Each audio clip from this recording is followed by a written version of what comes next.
साहेब, मी एक छोटासा कॉन्स्टेबल आहे. माझा महिन्याला येणारा पगार हा मोठा नसतो, पण जेव्हा हा युनिफॉर्म घालून मी घराबाहेर पडतो ना, तेव्हा माझा म्हातारा बाप मोठ्या गर्वाने माझ्याकडे बघतो आणि माझी छोटी मुलगी शाळेत सांगते माझे बाबा पोलीस आहेत. आणि या तुम्ही या नोटाचा बंडल देऊन माझा आत्मविश्वास विकत घ्यायला निघालात.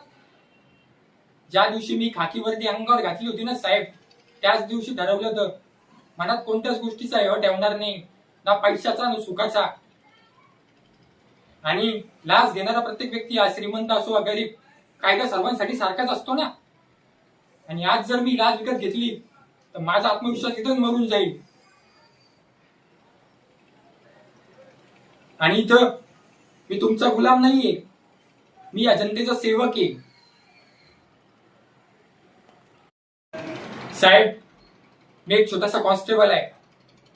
माझा महिन्याला येणारा पगार हा मोठा नसतो, पण जेव्हा हा युनिफॉर्म घालून मी घराबाहेर पडतो ना, तेव्हा माझा म्हातारा बाप मोठ्या गर्वाने माझ्याकडे बघतो आणि माझी छोटी मुलगी शाळेत सांगते माझे बाबा पोलीस आहेत.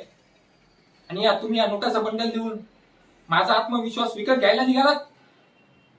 ज्या दिवशी मी खाकी वर्दी अंगावर घातली होती ना साहेब, त्याच दिवशी ठरवलं होतं मनात कोणत्याच गोष्टीचा हेवा ठेवणार नाही, ना पैशाचा ना सुखाचा. आणि लाच घेणारा प्रत्येक व्यक्ती हा श्रीमंत असो वा गरीब, कायदा सर्वांसाठी सारखाच असतो ना. आणि आज जर मी लाच विकत घेतली तर माझा आत्मविश्वास इथंच मरून जाईल. आणि इथं मी तुमचा गुलाम नाहीये, मी या जनतेचा सेवक आहे.